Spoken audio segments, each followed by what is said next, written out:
Hello guys, quick introduction of FL Studio. I'm working on version 12. There is a version 20 available.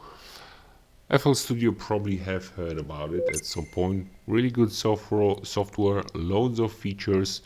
It can be a bit overwhelming. Basically, when you open it, that is what you will have to your disposal. So on left we have the list of instrument, various instruments, but also plugins data, backup, clipboard file, collected impulses, and all the other stuff. I honestly do not know each single element from that list, but what is quite handy is the packs. That is where you will find all the drums, all the instruments, legacy loops, vocals. So for example, dance. If you want vocal, Give me more. There you go, right? You have some samples already preset for you. Channel rec, we have the instrument, so kick, clap, hat, snare, that kind of comes as a default. You just open the software and that is what you will find.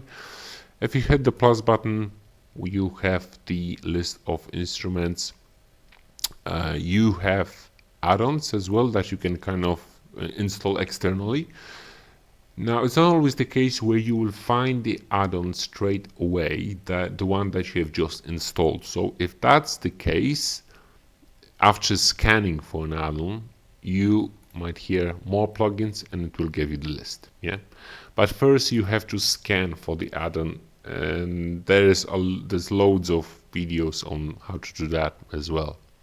So here on left from the channel number, we have the volumes, we have the pan, and we have switch on and off for each of the instrument. Play, song itself, tempo, which we can change, record, metronome. So if you hit play, there you go, metronome, just to give you some reference. Patterns, so basically that just helps to separate or create certain elements of your songs, especially those that are repeating a lot. So each time you create another pattern, you will have a new channel rack, and then once you have your patterns ready, you can use them here. So if you click that first option, it will open the tracks, and then you can just paint the patterns across instead of painting the melody or the bits note by note. Yeah, but again, some people use just the channel rack, some people use both channel rack, the patterns and the tracks as well. It is really your preference. Both will work to a certain extent. Then you have that, so that is your channel rack, the second option. The third is your piano roll. Yeah, so piano roll, well, if you use an add-on, so you click that plug, let's add the add-on. I have a K-Zone Classic. By the way, I'm going to put a link in description. Really good add-on. Not really that hungry for memory and CPU power. So I will just choose Steinberg piano. And basically, I have my K-Zone here. I'm just going to right click, piano roll. I have my piano roll. So I can add the notes individually. Yeah, like so. And then I can extend them. That all happens with the left click. So adding them, extending them. If you want to delete them, right click. You can paint the pattern as well. You can cut them, select, zoom, or I can actually record them as well. So let's close all that.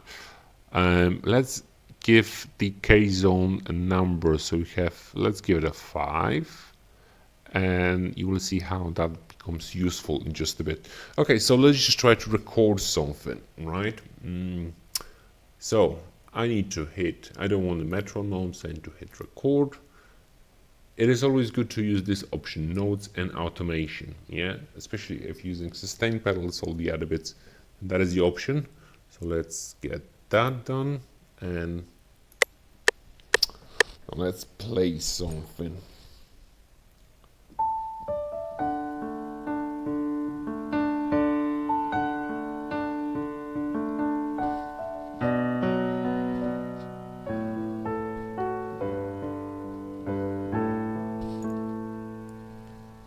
Okay, so we can stop the recording, and there we go. We have our piano roll. I just disarm it. Piano roll, and basically, there you go. Those are my notes, right? So below we have the volumes levels. As you can see, they're a bit jittery because I was playing by hand. So obviously each note kind of is a bit different. That should not really happen. And you can adjust those here, or you can just make one level for all of the notes, and we have the notes themselves. You can move the notes around. Now this bit might be actually quite useful as well. So if it's select as known, you can really move the notes rather freely, like really you can put it anywhere. I can put it here or here, maybe just a bit here, which is fine, but sometimes you want to like really have it in the precise place. So if we're going to go back to this option here and say select 1/4 of a step, as I try to move the note, see it clips 1/4 of the step what I have exactly selected. So we have 1/3, 1/2 of a step, 1/6. Really that's really useful, and that is what you have in the music as well. You have the full note, half note, you have a quarter, etc., etc. So that basically just can be related to that theory. Okay, now also here what might be actually important is this bit. So it shows you the usage of your CPU. Now, why this is important? Why the CPU is important? Well, basically, FL Studio, quite interestingly, can use a lot of power. I honestly didn't know about it, but it does so, especially the add-ons. Some of the add-ons that sound really, really beautifully, they can use up a lot. And basically, if that bar here goes to about 60-70%, you will start to hear that crackling noise. Also here, that line will start to appear in red, and that tells you that you're maxing out your computer, basically. So when you're using some of the add-ons, just have in mind that that may happen. Again, there are videos on how to optimize FL Studio as well. So those are the main options. Obviously, once you start to do anything, especially when you're using a MIDI keyboard, you got to go through the settings. So if you go to options, MIDI settings, my keyboard that is connected to my MIDI controller is the USB audio device. Yours will be different, so make sure that that is selected. On the input, again, USB audio device. On the here you should be able to pick the controller. So I'm using generic one because my MIDI controller is not on that list here.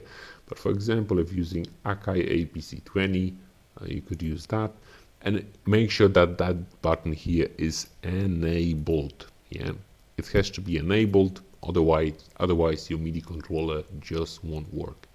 You have your audio setting here as well, so device, you have your sample rate, you have your general setting, so obviously you have to set up those as well, but most of it is really ready, 99.9%. Probably the only thing when you're connecting MIDI controller is this MIDI option that you will have to change, right? Okay, so let me just show you my composition. So no, we don't want to save that. It's not perfect, it's not like super aligned in one or two places, but just gives you the basic idea of how to do a song within the FL Studio. So we have echo, echo, right. Yeah, I just changed that. Right, so we have some of the instruments. As you see, kick, clap, hat and snare, all of that is turned off, so just don't mind what's here. But you have a K-Zone, those are two instruments that you can find here in the packs. FL Slayer, again, you will find that in the packs as well. And those two bits is, that bit is actually a bit that I have recorded from the keyboard. So the keyboard has some beats built in, and that is transported via the output through line in to the sound card and into FL Studio. Yeah, and the whole composition can be seen here. Yeah, so that is a pattern 1, which is basically this, and that is a pattern 2, which is let me just, yeah, it's not okay, it's not here, which is the beat that is recorded from outside. Actually, pattern 2 is this, really. Yeah, so it's just recorded from outside, but that is a bit for another video. So basically, let's hear it and enjoy. Subscribe, leave a comment, and hopefully watch next video.